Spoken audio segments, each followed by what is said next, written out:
मध्य प्रदेश में जब मैं शिक्षा मंत्री बना था, मुझे इस बात की प्रसन्नता है कि शिक्षा मंत्री बनने के बाद हमने कहा कि नई शिक्षा नीति यशस्वी प्रधानमंत्री का अभिनंदन करना चाहता हूं, जिन्होंने लॉर्ड मेकाले की 1835 शिक्षा की नीति को बदलते हुए कहा कि अब हमारी शिक्षा नीति इस प्रकार से होना चाहिए जिसके माध्यम से हमारे अतीत से भी प्रेम हो, सनातन संस्कृति का भी उसमें लक्षण दिखाई दे और हमारे अतीत के गौरव से गौरवान्वित होते हुए भविष्य की पीढ़ियां हमको तैयार करना है।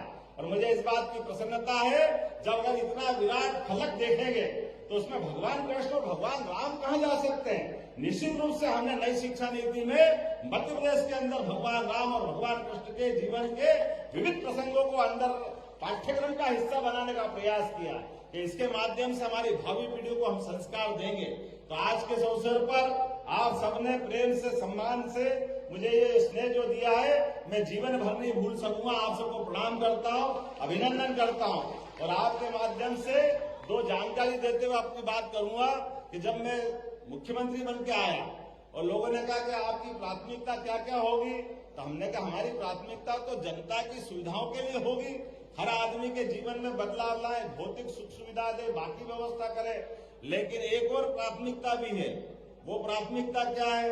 अरे जिन जिन महापुरुषों से, जिन भगवानों से हमको संस्कार मिलते, आदर्श मिलते, उनके जीवन को भी हमको मालूम है। भगवान कृष्ण मध्य प्रदेश की धरती पे आए तो सांदीपनी आश्रम वही है जहाँ उनकी शिक्षा दीक्षा हो, तो उनके शिक्षा दीक्षा के पाठ्यक्रम को सबके सामने लाते हुए जहाँ जहाँ उनके चरण पड़े प्रत्येक स्थान को तीर्थ के रूप में विकसित करेंगे, हमारे पूरे समाज को प्रेरणा मिले। इसलिए उस चीज को जोड़ करके हम आगे बढ़ रहे हैं। मेरी अपनी ओर से आप सबको भी निमंत्रण है, आप कभी भी आए, मध्य प्रदेश में आए, अपने किसी प्रकार के व्यवसाय को करना व्यवसाय करें, आपको स्थायी बसना स्थायी बसे, परमात्मा करे आपको अपने अपने ढंग के जो आपके इष्ट है वो सबकी प्राप्ति हो। एक बार फिर आप सबका वंदन करता हूँ, अभिनंदन करता हूँ। मेरे साथ प्रेम से बोलिए, बोलो गोपाल कृष्ण भगवान की।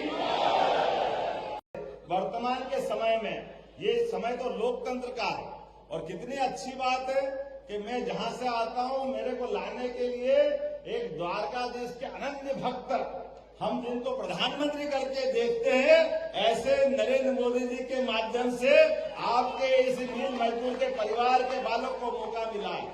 मुझे इस बात की प्रसन्नता है। मैं ये नहीं कह सकता कि मेरे पिताजी, चूंकि पिताजी के नाम के आधार पर कोई पहचान नहीं है, उन्हें अपने जीवन की कठिनाइयों से बच्चों को जो बालक बड़ा करने का जो संघर्ष होता है, उस संघर्ष की भक्ति से तप करके उन्हें अपना जीवन निकाला है। लेकिन हमको इस बात की प्रसन्नता है कि जीवन के संस्कार देने का अधिकार तो पिता को होता ही है।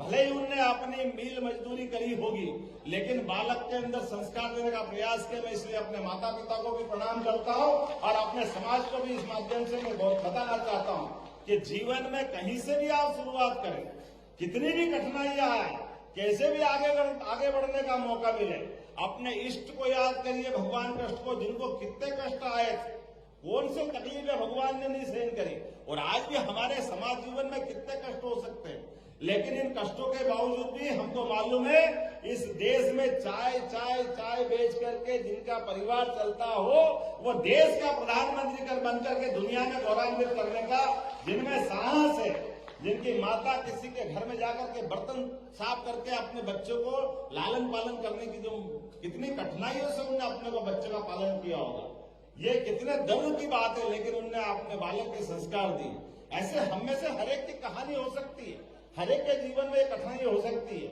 लेकिन ये कठिनाइयां तात्कालिक होती है, ये क्षणिक होती है। इन कठिनाइयों से अगर हम घबरा जाए तो हमारी मूल चेतना से हम अपने आप को दिग्भ्रमित कर लेंगे, उससे हम दाएं बाएं कर लेंगे। और आपने तो समिति का नाम कितना अच्छा रखा, श्री कृष्ण चेतना विचार मंच। कृष्ण भगवान का नाम का अगर दूसरे अर्थों में भी अर्थ निकालो, कृष्ण को कृष्णा करके कहते हैं, तो कृष्णा किसको कहते हैं?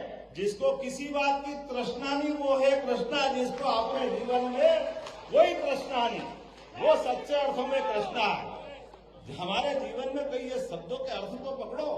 चेतना बोलते ही अपने रोम रोम में रोमांचित आ जाए, अपने रोम रोम में उत्साह, उमंग और ऊर्जा का भंडार निकल पड़े, तो चेतना कहते हैं। और आपने तो पूरा नाम ही उसके माथे रख लिया, श्री कृष्ण चेतना विचार मंच। मैं आप सबको प्रणाम करता हूँ, आपका अभिनंदन करता हूँ कि जिस प्रकार का समय चल रहा है, इस बदलते समय में वाकई हम सब देख रहे हैं कि लोकतंत्र को सच्चे अर्थों में जिंदा रखने में आज के समय में हमारे अपने समाज की भूमिका बहुत बड़ी है और उस भूमिका को हम सब समझते हैं। ये अलग बात है कि हमारे उस भूमिका में से कई सारे कोई कई अर्थ निकालते रहते हैं। मैं उनकी परवाह भी नहीं करता, वो निकाले, उनको जो निकालना है। हम सब तो उस तरह के लोग हैं जिनके लिए अपने समाज की सेवा करते करते प्रदेश और देश की सेवा के साथ साथ भारत का मान दुनिया में बढ़े, इस दिशा में हमको आगे बढ़ने की आवश्यकता है। और यही तो हम हजारों साल से करते आए हैं और यही हमारा कर्तव्य है। इससे अलग क्या है? परमात्मा ने हमको जहां जिस जगह जन्म दिया है, एक अनूठा संयोग हमारे साथ जुड़ता है।